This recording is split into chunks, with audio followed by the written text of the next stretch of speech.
ఓం సాయిరామ్ సమర్థ సద్గురు సాయినాథ్ మహారాజుకి జై. సాయి భక్తులందరికీ నమస్కారం అండి. మన బాబాగారి దయ వల్ల మనందరం బాగుండాలి, సంతోషంగా ఉండాలి అని చెప్పి మనస్ఫూర్తిగా కోరుకుంటూ ఈరోజు వీడియో స్టార్ట్ చేస్తున్నాను ఫ్రెండ్స్. ఇక ఈరోజు వీడియోలో మనం చూడబోయేది ఏంటి అంటే, బిడ్డ ఒక్క నిమిషం ఆగు, నువ్వు అతిపెద్ద తప్పు చేస్తున్నావు. నువ్వు చేస్తున్న ఆ తప్పు వల్ల నీ పేగుబంధం ప్రమాదంలో పడబోతుంది. ఆగు బిడ్డ, 2 నిమిషాలు ఆగు, ఆలోచించు. కాస్త ఆలోచించి తొందరపడకుండా, దుడుకుతనం లేకుండా నిర్ణయం అనేది తీసుకో. ఈ విషయంలో ఏమాత్రం కూడా నువ్వు తొందరపడినా నీ పేగుబంధాన్ని చేజేతులారా నువ్వు ప్రమాదంలో నెట్టివేసినట్టే, తోసేసినట్టే. ఈ సాయి మీద, ఈ సాయి మాట మీద ఏమాత్రం నమ్మకం ఉన్నా సరే అదేంటో ఇప్పుడే నువ్వు విని తెలుసుకోవాలమ్మా. నీ కంటపడిన క్షణమే తెలుసుకుని తీరాల్సిందే బిడ్డ అని చెప్పి బాబాగారు మన కోసం ఒక మంచి సందేశాన్ని తీసుకొచ్చేసారండి. ఆ సందేశం ఏంటి, ఆ సందేశం రూపంలో బాబాగారు మనతో ఏం చెప్పబోతున్నారు తెలుసుకునే ముందుగా ఒక్కసారి మన ఛానల్ని కనుక కొత్తగా ఎవరైనా చూస్తూ ఉన్నట్లయితే ప్లీజ్ సబ్స్క్రైబ్ చేసుకోండి ఫ్రెండ్స్. వీడియో నచ్చితే కనుక లైక్ చేసి సపోర్ట్ చేయండి. ఇక వీడియోలోకి వెళ్ళబోయే ముందుగా ఒక్కసారి మనకు తెలిసిన గురువుగారండి, షిరిడి సాయిబాబా ఆశీస్సులతో జ్యోతిష్యం చెప్తున్నారు గురూజీ సుబ్రహ్మణ్యం రాజు గారు, నెంబర్ 1 వశీకరణ స్పెషలిస్ట్. వీరి మొబైల్ నెంబర్ 9908224144. ఎలాంటి ప్రాబ్లం ఉన్నా సరే కేవలం ఫోన్ ద్వారా పూజలు చేసి పరిష్కరించేస్తారు. నేరుగా వెళ్లాల్సిన పని లేదు, పర్సనల్గా మీట్ అవ్వాల్సిన అవసరం కూడా లేదు. ఉన్న చోటనే కదలకుండా, మూడో కంటికి తెలియకుండా మీ మొండి సమస్యలను సైతం మీరు పరిష్కరించుకోవచ్చు. ప్రేమ, పెళ్లి, ఉద్యోగం, రాజకీయం, విదేశీ ప్రయాణం, ధనం నిలకడగా లేకపోవటం, భార్యాభర్తల మధ్య గొడవలు, ఆస్తి తగాదాలు, అప్పుల బాధలు, స్త్రీలు పురుషులు ఎటువంటి గుప్త సమస్యలున్నా సరే నెంబర్ 1 వశీకరణ స్పెషలిస్ట్. మీ మీద, మీ ఇంటి మీద చెడు ప్రయోగం జరిగినా, చేసి ఉన్నా కూడా నరదృష్టి, నరగోష్ట, సంతాన సమస్యలు, భార్యాభర్తల మధ్య, లవర్స్ మధ్య అనుమానాలున్నా, అపార్థాలున్నా, థర్డ్ పర్సన్ ఉన్నా సరే, అత్తాకోడళ్ళ మధ్య సఖ్యత లేకపోయినా ప్రతి ఒక్క ప్రాబ్లంకి చక్కటి సొల్యూషన్ ఇస్తున్నారండి. మీ వివరాలన్నీ కూడా సేఫ్ అండ్ సెక్యూర్గా ఉంచుతారు. మీకే కాదు, దేశ విదేశాల్లో ఉన్నవారు ఎలాంటి ప్రాబ్లమ్స్నైనా సరే పరిష్కరించుకుంటున్నారు. ఎంతోమంది విదేశాల్లో ఉన్నటువంటి వారు, దిక్కుతోచని పరిస్థితుల్లో అయోమయ స్థితిలో ఉన్నవారు ఇప్పుడు గురువుగారికి కాల్ చేసి వాళ్ళ ప్రాబ్లమ్స్ని సాల్వ్ చేసుకొని ఈరోజు హ్యాపీగా లైఫ్ లీడ్ చేస్తూ చాలా సంతోషంగా ఉన్నారు. కాబట్టే స్క్రీన్ మీద ఉన్నటువంటి నెంబర్కి ఒకసారి కాల్ చేయండి. మీ ప్రాబ్లంని గురువుగారితో పంచుకోండి.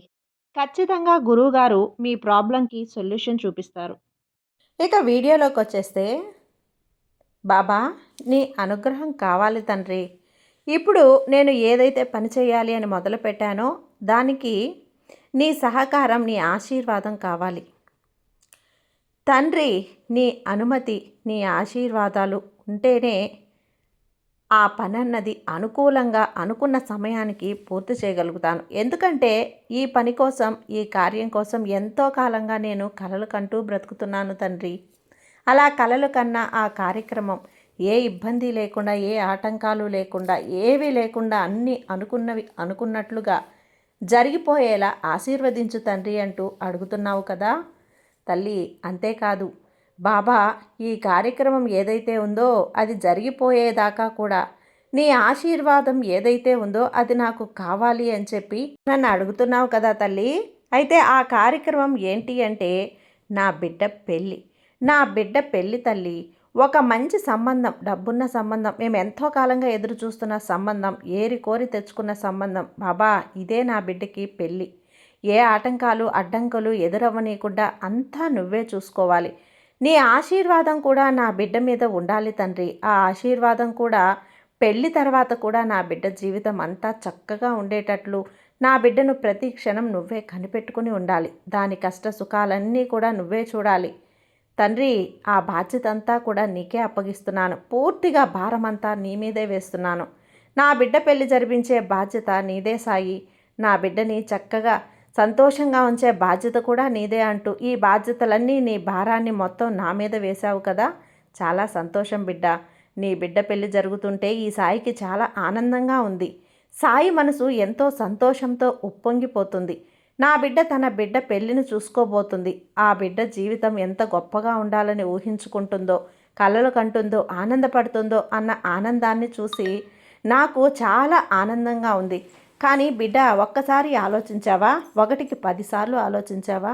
మనసుకి అనిపించిన అంతా బాగానే ఉంది, అంతా కూడా సక్రమంగానే ఉంది. కానీ నీ మనసు నువ్వు ప్రశ్నించుకున్నావా తల్లి? అలా ప్రశ్నించుకున్నాక ధైర్యంగా ముందడుగు వేయి. అంతేకాని తొందరపాటుతో వెనక ముందు చూడకుండా దుడుకుతనంతో ఎప్పుడూ నిర్ణయాలు తీసుకోకు. ఏదో నువ్వు కోరింది వచ్చేసింది, నువ్వు ఇష్టపడిన సంబంధం వచ్చేసింది అంటూ ఖాయం చేస్తే గనక ఆ తర్వాత నువ్వు బాధపడాల్సి ఉంటుంది. ఖచ్చితంగా నీ బిడ్డ జీవితానికి కావలసినవన్నీ ఆ ఇంట్లో ఉన్నాయా లేవా ఒక్కసారి మనసుని అడుగు, ఆలోచించు. వెనక ముందు ఆలోచించే నిర్ణయం తీసుకో. బిడ్డ, నేను ఎందుకు ఇలా చెప్తున్నానో ఒక్కసారి విను. ఒక బిడ్డ నా దగ్గర మొరపెట్టుకుంది. తల్లి తన బాధంతా కన్నీళ్లతో మొరపెట్టుకుంది. ఆ బాధ వింటే నా గుండె తరుక్కుపోయింది. చాలా బాధపడ్డాను. నా బిడ్డకు ఇన్ని కష్టాలేంటి, ఇంత బాధ ఏంటి అని. అలాంటి జీవితం నీ బిడ్డకు ఎప్పుడూ కూడా రాకూడదమ్మా. నీ బిడ్డ ఎప్పుడూ సంతోషంగా ఉండాలి. అందుకే ఆలోచించు. ఆ బిడ్డ చెప్పిన ఆ మాట నీకు ఒక్కసారి చెప్తాను. అంతా చక్కగా విను. విన్నాక అర్థం చేసుకో. నీకు ఎలాంటి నిర్ణయం తీసుకోవాలో నీకే అర్థమవుతుంది. ఒక 2 నిమిషాలు తప్పకుండా విను తల్లి. ఎందుకంటే ఇది నీ బిడ్డ భవిష్యత్తుకి సంబంధించినటువంటి ఒక విషయం. కాబట్టి ఏం చెప్పినా కూడా నీ సాయి నీ కోసమే, నీ కుటుంబం కోసమే చెప్తాడు. కాబట్టి తప్పకుండా విను.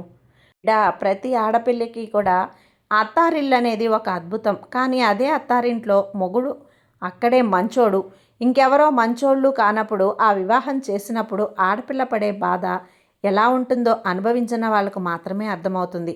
ఎందుకు కోడలంటే అంత పగ? ఇన్నాళ్ళు తను పుట్టి పెరిగిన పుట్టింటి వాళ్ళందరినీ వదిలేసి నీ కుటుంబంలో కలిసి చివరిదాకా ఉండాలని వస్తుంది కదా. ఎందుకు కోడలంటే అంత పగ? ఒక ఉదాహరణకు చెప్పుకుంటాను. మాది ఒక మధ్యతరగతి కుటుంబం.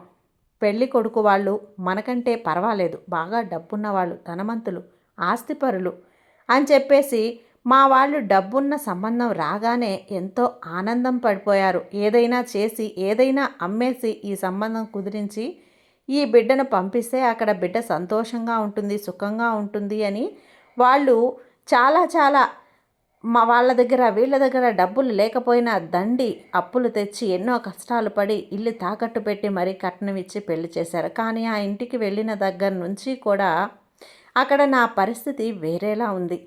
మా ఇంట్లో నేను చిన్న కోడల్ని, అప్పటికే ఉన్నటువంటి పెద్ద కొడుకుని, ఆ ఇంటి కూతుర్ని, అల్లుడిని, డబ్బున్న ఇంటికి అల్లుడిని చేశారు. అందుకని చెప్పి ఆ అత్తగారు ఎప్పుడు ఆవిడని నెత్తిన పెట్టుకుని చూసుకునేది. కానీ మా పుట్టింటి వాళ్ళ మధ్యతరగతి కుటుంబం వాళ్ళు కాబట్టి ఎప్పుడూ నన్ను ఏదో ఒక రకంగా బాధ పెడుతూ, ప్రతిదానికి నువ్వు గతిలేని దానివి, నీకు తినడానికి తిండి లేదు, మా ఇంట్లో వచ్చి 3 పూటలు కడుపు నిండా తినగలుగుతున్నావంటూ ఇలా సూటి పోటి మాటలతో అవహేళన చేసి అవి ఇవి మాటలంటూ ఉండేది. కూర్చున్నా తప్పే, నేను చిన్న తప్పు చేసినా తప్పే. పొద్దున్నే లేచి పనిచేసే విషయంలో కూడా నాకంటే ముందే 5:30 కల్లా లేచి పెద్ద కోడలు అన్నీ చేసేసి నేను పని చేయనట్లు చూపించేది.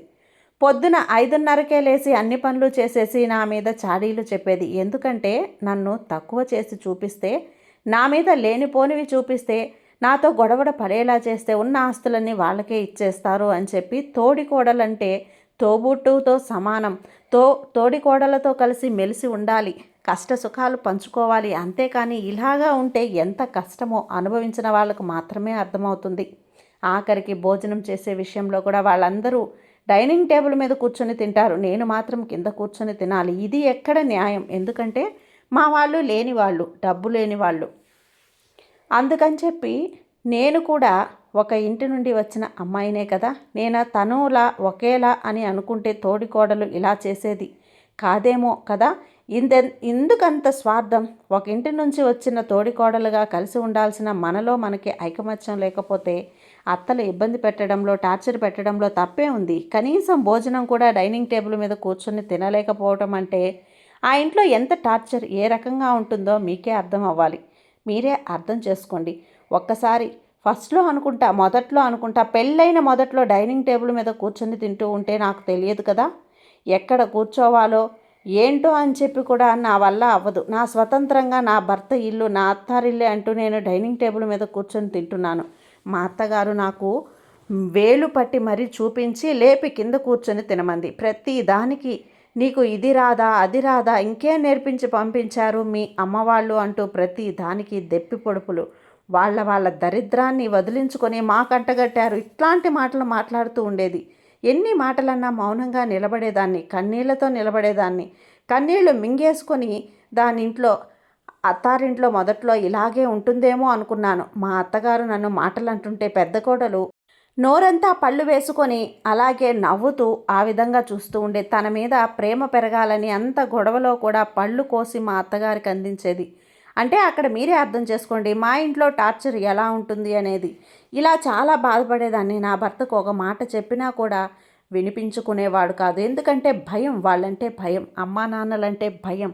అమ్మా నాన్నలంటే భయం ఉండాలి, కానీ మరి ఇంతలా కాదు. తప్పు చేసినప్పుడు తప్ప ఆ ఇంటి ఆడబిడ్డను మన ఇంటికి తెచ్చుకున్నాం, చాలా బాధ పెట్టకండి అమ్మా అని కూడా చెప్పే ధైర్యం లేదు. ఎంతసేపు వాళ్ళ అమ్మా నాన్నలు చెప్పిందే కరెక్ట్, నేను చెప్పిన దానికి విలువ లేదు. ఎందుకంటే చాలా మార్చేసేవాళ్ళు. ఎందుకంటే వాళ్ళు అమ్మవాళ్ళు కదా, చెప్పేదే కరెక్ట్, ఇది మాత్రం అబద్ధం అని చెప్తున్నారు అనేవారు. ఎప్పుడూ కూడా ఎంత టార్చర్ పెట్టేవాళ్ళంటే భోజనం కూడా ప్లేట్లో కొద్దిగానే పెట్టుకోవాలి, అది కూడా ఒక్కసారి మాత్రమే పెట్టుకోవాలి. కడుపు నిండా తినటానికి కూడా లేదు, స్వతంత్రంగా తినటానికి లేదు. భయంగా బెరుకుగా బిక్కుమంటూ ఆ ఇంట్లో బ్రతకాలి. తృప్తిగా తినలేము, తృప్తిగా పడుకోలేము, తృప్తిగా తిరగలేము. ఆ ఇంట్లో పేరుకి నా ఇల్లు, కానీ అది నా ఇల్లు కాదు. ఎంతసేపు మీ వాళ్ళు, గతిలేని వాళ్ళు, ఎంతసేపు మా వాళ్ళని మాట్లాడడమే, మా వాళ్ళని నానా మాటలు అనటమే, బాధ పెడుతూ ఉండటమే. అలా మా వాళ్ళని నన్ను మాటలంటూ బాధ పెడుతూ ఉండేది. ఆ బాధలు తట్టుకోలేక చచ్చిపోవాలనిపించేది. ఎవరున్నారు చెప్పండి? ఇంకా నాకు తోడుగా ఉన్న భర్త కూడా వాళ్ళ అమ్మా నాన్న వైపు, ఇంకా నా ఇంట్లో ఉన్న ప్రతి ఒక్కరూ కూడా నన్ను తోడేలు పీకు తింటున్నారు. ప్రతి ఒక్క పనిలోనూ, ప్రతి ఒక్క విషయంలోనూ సూటిపోటి మాటలతో గుచ్చి చంపేస్తున్నారు. ఇంట్లో అంతా కూడా టార్చర్ పెడుతుంటే ఆడపడుచులు అస్సలు కూడా చెప్పనవసరం లేదు. అత్త, ఆడపడుచులు, కోడలు నన్ను కలుపుకునేవారే కాదు. మేము లేనోళ్ళమని అలా దూరం పెట్టేసేవాళ్ళు. అదే విధమైన బాధను అనుభవిస్తూనే తెలుస్తుంది. ఆ బాధ మామూలుగా ఉండేది కాదు. అంతలా నన్ను టార్చర్ పెట్టేవాళ్ళు. ఇక ఆడపడుచు అయితే ఏదైనా కొంచెం తేడా జరిగితే తన పుట్టింట్లో నాశనం అయిపోవాలని కోరుకునేది. ఇలా పుట్టింటి నాశనం కోరుకునే ఆడపడుచులు ఉంటారా అని నాకు ఆశ్చర్యం వేసేది. అటు అత్త, ఆడపడుచులు, ఇటు చూస్తే భర్త నా మాట అస్సలు వినిపించుకోడు. నన్ను ఏదో ఒక మాట అంటూనే ఉంటాడు. నన్ను మాటలు అంటున్నారని, బాధ పెడుతున్నారని చెప్పినా కూడా నా వాళ్ళు ఇలా చెయ్యరు అని చెప్పేసి ఇక ఉంటే ఎవరి కోసం బ్రతకాలి అని చెప్పి చచ్చిపోవాలనుకున్నా. కానీ నా పుట్టింటి వాళ్ళు నన్నుకు అండగా నిలబడి ఉన్నారు కాబట్టే ఈరోజు నేను ప్రాణాలతో ఉన్నా. దయచేసి ఆడపిల్లల్ని, డబ్బున్న వాళ్ళని, బాగా ఉన్నోళ్ళు అని చెప్పి అలాంటి సంబంధాలు మాత్రం పొరపాటున కూడా చూడకండి, చేయకండి. విదేశాల్లో ఉన్నారు, ఎంతో పెద్ద జాబు, ఎంతో పెద్ద ధనవంతులు, మనకంటే కోటీశ్వరుడు, మన ఇంట్లో ఉన్న బిడ్డను ఆ ఇంటికి పంపితే ఎంతో సుఖంగా ఉంటుంది అనే వెర్రి ఆలోచన అస్సలు చేయకండి. ఎందుకంటే మీరు అనుకున్నంత అందంగా అయితే అక్కడ ఆడపిల్లకు కలిగిన ఇంటికి వెళితే కనుక ఆడపిల్ల జీవితం అంత అందంగా అయితే అస్సలు ఉండదు. ఇంట్లో భర్త ఒక్కడే మంచోడైతే సరిపోదు, అత్తమామలు, ఆడపడుచులు అందరూ మంచివాళ్ళై ఉండాలి. అలా కాకుండా మనం మధ్యతరగతి వాళ్ళయ్యి, మనం సంపన్నులం అయ్యి వాళ్ళ కుటుంబంలోకి, అది కూడా డబ్బు లేని కోడలుగా, ఒక చిన్న కోడలుగా అసలు వెళ్ళకూడదు. అప్పుడు పెట్టే టార్చర్ అనేది అనుభవించిన వాళ్ళకు మాత్రమే అర్థమవుతుంది. మొదట్లో నేను కూడా ఇలానే మాటలంటుంటే ఇదంతా అత్తగారింట్లో ఇలానే ఉంటుందేమో అని చెప్పి అనుకున్నాను కూడా. కాదు, అందరి ఇళ్లలో కూడా ఇలా ఉండదు. కొంతమంది మంచి వాళ్ళు ఉంటారు, కొంతమంది మాలాంటి నాకు దొరికిన కుటుంబంలో లాంటి వారు, అత్త, ఆడపడుచు లాంటి వారు కూడా ఉంటారు. అందుకే దయచేసి అలాంటి సంబంధాలు చేసే ముందు జాగ్రత్త, ఒక్కసారి ఆలోచించండి. ఆలోచించకుండా ఆ ఇంట్లో మీ ఆడపిల్లనిచ్చేసి ఎలాంటి ప్రమాదంలో ఉందో, ఎలాంటి కష్టాలు పడుతుందో, ప్రాణాలను కూడా ప్రమాదంలో పడేసుకునే అంత స్థితికి వస్తుంది. ఎవరికి చెప్పాలో, ఏం చేయాలో ఏ దిక్కు తోచని స్థితి. అమ్మా నాన్నలకు చెప్తే బాధపడతారు. వాళ్ళు ఇన్ని అప్పులు చేశారు కదా, పెళ్లి చేశారు, నేను బాధలు పడుతున్నానని తెలిస్తే అమ్మా నాన్నలు ఏమైపోతారో అని తన బాధను తను మింగుకొని, తన గుండెల్లో తన బాధని దాచేసుకొని అన్నింటికీ సిద్ధమైపోతుంది. అటు చూస్తే అత్తవారింట్లో ఎవ్వరూ తన మాట వినరు. ఇక చెప్పుకునేందుకు భర్త కూడా సరైనవాడు కాదు. ఆలోచించి 1కి 10 సార్లు ఆలోచించు. నీ బిడ్డని ఇచ్చే ఇంట్లో అందరూ మంచిగా ఉన్నారు, మంచి వాళ్ళే అని అనిపించినా ముందుకు వెళ్ళు. లేదంటే నీకు ఎంత ఆలోచించినా కూడా నీ హృదయానికి, నీ మనసాకి మంచి చెడు అర్థం కాలేదనుకో, ఈ సాయి మీద భారం వేసేయి. నాకేమీ తెలియట్లేదు సాయి, నన్ను మంచో చెడో ఏమీ తెలియటం లేదు, భారమంతా నువ్వే దిక్కు అంటూ నీ భారమంతా నాకు అప్పగించు తల్లి. నేను మోసి చూపిస్తాను నీకు మంచిది చెడేది అంటూ నీ మనసుకి నేను తెలియజేస్తాను. నీ బిడ్డను నిన్ను మంచి దారిలో సంతోషకరమైన జీవితంలోకి నేను నడిపిస్తాను. నీ సాయి ఆశీర్వాదం ఎప్పుడూ కూడా నీ మీద ఉంటుంది. ఈ సాయి మీద ధైర్యంతో ఉండు. నువ్వు నీ కుటుంబం ఇక ధైర్యంగా, రవ్వంత ప్రమాదం కూడా, అపాయం కూడా ఈ సాయి మీకు కలగనివ్వడు. నేను మాట ఇస్తున్నాను కదా, సంతోషంగా ఉండు. నీ సాయి నీకు తోడుండగా నీకు భయం ఎందుకు చెప్పు. సర్వేజన సుఖినో భవంతు. జై సాయిరాం.